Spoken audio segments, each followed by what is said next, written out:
Assalamualaikum warahmatullahi wabarakatuh. Yang terhormat Ibu Anggit Yolanda selaku dosen pada mata kuliah Bisnis Internasional serta teman-teman sekalian yang saya banggakan. Puji syukur marilah kita panjatkan kepada Allah Subhanahu wa taala karena telah memberikan rahmat berupa kesehatan. Pada hari ini saya Sabrina sebagai moderator yang akan memandu kegiatan diskusi. Adapun topik yang akan kita bicarakan mengenai etika dalam bisnis internasional. Sebelum diskusi dimulai, saya akan memperkenalkan anggota kelompok 1 yang akan menyampaikan materi. Yang pertama, Ina Yusrina, yang kedua Anugrah Rizky Sani, yang ketiga Bayu Setiabudi, yang keempat Aidatu Syadiah, dan yang kelima Dewi Eka Wulan Apriliana. Baik, penyampaian materi yang pertama akan disampaikan oleh saya sendiri tentang etika bisnis dengan etika bisnis internasional. Yang pertama, pengertian etika bisnis. Etika bisnis adalah cara-cara yang dilakukan oleh suatu bisnis dalam menjalankan kegiatan bisnisnya yang mencakup berbagai aspek baik individu, perusahaan maupun masyarakat.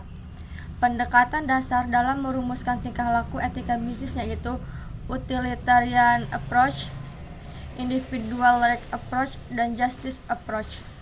Sedangkan pengertian etika bisnis internasional terkait dengan standar moral yang diterapkan di dalam kegiatan bisnis internasional. Pentingnya etika bisnis internasional, perspektif makro bagi perusahaan multinasional. Yang pertama, menghindari konflik dengan karyawan akibat perbedaan budaya. Yang kedua, mengurangi kecurangan-kecurangan yang dilakukan oleh pihak perusahaan asing. Yang ketiga, menghindari eksploitasi berlebihan oleh pihak perusahaan. Dan yang keempat, melindungi norma yang disepakati oleh kedua belah pihak. Itu dia penjelasan mengenai etika bisnis dengan etika bisnis internasional. Penyampaian materi selanjutnya akan disampaikan oleh rekan saya yaitu Ina. Kepadanya dipersilahkan. Perkenalkan, nama saya Ina Yusrina, NIM 31219125. Di sini saya akan melanjutkan presentasi dari teman saya, yaitu etika bisnis versus etika bisnis internasional. Permasalahan etika dapat muncul di berbagai aspek bisnis internasional, yaitu ada 3 macam. Yang pertama, dalam bidang produksi, misalnya muncul permasalahan etika terkait perusahaan dalam lingkungan, baik lingkungan alam maupun lingkungan sosial. Penggunaan binatang untuk uji coba obat-obatan baru, cara transportasi ternak, dan diketemukannya teknologi baru seperti produk transgenik atau genetically modified product dan cloning. Yang kedua, dalam bidang pemasaran, misalnya muncul permasalahan etika terkait pelaksanaan promosi, seperti adanya unsur seks dalam advertising, pemasaran langsung di sekolah, dan advertising yang menyesatkan dengan tidak memberikan informasi produk yang sebenarnya. Yaitu yang terakhir, dalam bidang keuangan, misalnya terkait insider trading, pembayaran yang sangat besar terhadap CEO perusahaan sebagai eksekutif, kompensasi, dan pembuatan laporan keuangan yang tidak benar. Selanjutnya, norma-norma moral yang umum pada taraf internasional terbagi 3. Yang pertama, menyesuaikan diri, yaitu peribahasa Indonesianya, di mana bumi berpijak, di sana langit dijunjung. Nah, maksudnya adalah kalau sedang mengadakan kegiatan di tempat lain bisnis, harus menyesuaikan diri dengan norma-norma yang berlaku di tempat itu. Diterapkan di bidang moral, pandangan ini mengandung relativisme ekstrim. Nah, yang kedua, regiosme moral, mempertahankan kemurnian etika yang sama seperti di negeri sendiri, menyesuaikan diri dengan norma etis di tempat lain, namun masih mempertahankan norma aslinya yang dirasa baik. Yang terakhir, harus memenuhi ketentuan-ketentuan hukum, tetapi selain itu kita tidak terikat oleh norma-norma moral. Malah, jika perusahaan terlalu memperhatikan etika, ia berada dalam posisi yang merugikan karena daya saingnya akan terganggu. Sekian dari saya. Presentasi selanjutnya akan dilanjutkan oleh teman saya. Baik, selanjutnya saya akan melanjutkan presentasi dari teman saya. Selanjutnya adalah masalah dumping dalam bisnis internasional. Dumping adalah menjual sebuah produk dalam kuantitas besar di suatu negara lain dengan harga di bawah harga pasar dan kadang-kadang malah di bawah biaya produksi sehingga merugikan produsen lokal.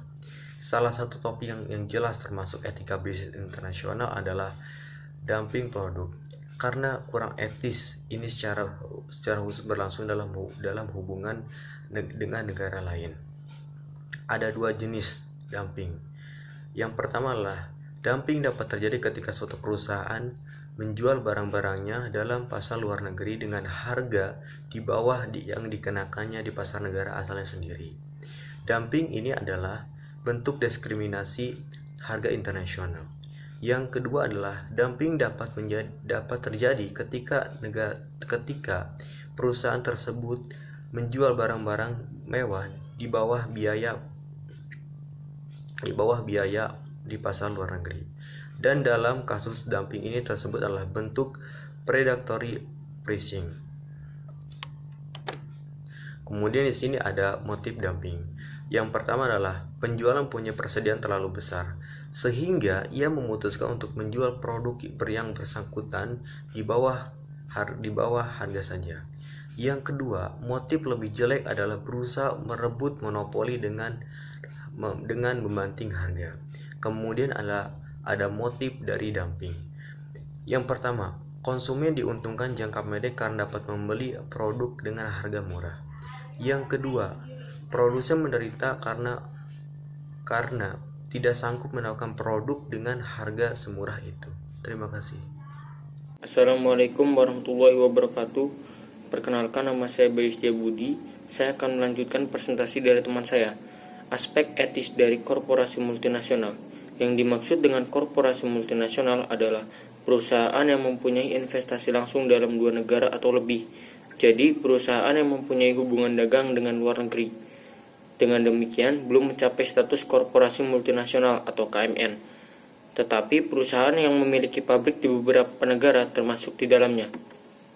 10 aturan internasional yang mengatur keberlangsungan korporasi multinasional atau KMN. 1. Korporasi multinasional tidak boleh dengan sengaja mengakibatkan kerugian langsung. Kedua, korporasi multinasional harus menghasilkan lebih banyak manfaat daripada kerugian bagi negara di mana mereka beroperasi. Ketiga, dengan kegiatan korporasi multinasional itu harus memberi kontribusi kepada pembangunan negara di mana ia beroperasi. Keempat, korporasi multinasional harus menghormati hak asasi manusia dari semua karyawannya. Kelima, sejauh kebudayaan setempat tidak melanggar norma-norma etis, korporasi multinasional harus menghormati kebudayaan lokal itu dan bekerja sama dengannya, bukan menentangnya. Keenam, korporasi multinasional harus membayar pajak dengan fair. Ketujuh, korporasi multinasional harus bekerja sama dengan pemerintah setempat dalam mengembangkan dan menegakkan background institution yang tetap. Kedelapan, negara yang memiliki banyak mayoritas saham sebuah perusahaan harus memikul tanggung jawab moral atas kegiatan dan kegagalan perusahaan tersebut. Kesembilan, jika suatu korporasi multinasional membangun pabrik yang beresiko tinggi, ia wajib supaya pabrik itu aman dan dioperasikan dengan aman. 10. Dalam mengalihkan teknologi beresiko tinggi kepada negara berkembang, korporasi multinasional wajib merancang kembali sebuah teknologi sedemikian rupa sehingga dapat dipakai dengan aman dalam negara baru yang belum berpengalaman. Terima kasih. Selanjutnya, saya akan melanjutkan presentasi dari teman saya tentang lingkungan perusahaan, yaitu ada dua, stockholders dengan whistleblowing. Di sini saya akan menjelaskannya. Stockholders yaitu para pemegang saham dalam sebuah perusahaan, dikenal juga dengan sebutan stockholders. Para pemegang saham mendapatkan bagian tertentu dari hasil saham yang dijual oleh perusahaan yang telah melakukan listing di bursa saham. Perusahaan juga pada umumnya memiliki tujuan memperoleh keuntungan yang maksimal dengan penggunaan biaya yang minimal.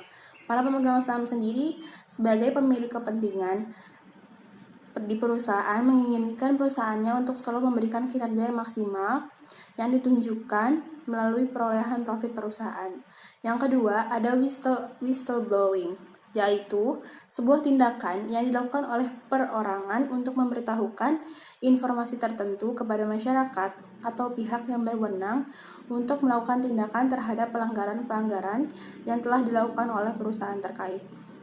Pada dasarnya, whistleblower melakukan tindakan yang bertujuan untuk menghentikan atau meluruskan kembali arah dan tujuan perusahaan tempatnya bekerja, dan juga mengabaikan sejumlah peraturan-peraturan yang telah ditentukan oleh pihak berwenang atau regulasi pemerintah, dan juga mengabaikan keselamatan karyawan atau masyarakat sekitar yang menjadi dasar munculnya tindakan whistleblowing. Jenis whistleblowing sendiri dibagi menjadi dua, yaitu di lingkungan internal dan lingkungan eksternal. Terima kasih. Assalamualaikum warahmatullahi wabarakatuh. Perkenalkan, nama saya Dewi Eka Ulana Priliana. Di sini saya akan melanjutkan presentasi dari teman saya. Etika versus profit. Etika dan profit merupakan sebuah hubungan yang tidak biasa dan cenderung dianggap berseberangan. Dalam konsep bisnis, memaksimalisasi profit merupakan tujuan utama yang harus dicapai oleh perusahaan. Sedangkan keterlibatan etika hanya akan merugikan keuntungan perusahaan.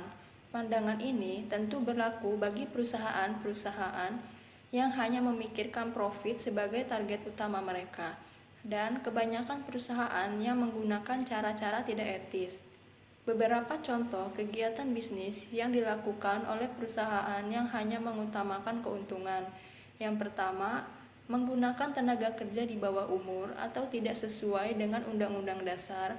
Yang kedua, diskriminasi tenaga kerja. Yang keempat, tidak menjamin keselamatan kerja. Yang keempat, upah di bawah ketentuan. Yang kelima, kelayakan tempat kerja. Contoh kegiatan tidak etis karyawan yang merugikan perusahaan, yaitu yang pertama, menggunakan fasilitas kantor untuk keperluan pribadi, memalsukan angka pada sebuah transaksi, memalsukan kualitas barang dengan yang seharusnya, transaksi gelap dengan vendor perusahaan. Sekian dari kelompok kami, kurang lebihnya mohon maaf. Wassalamualaikum warahmatullahi wabarakatuh.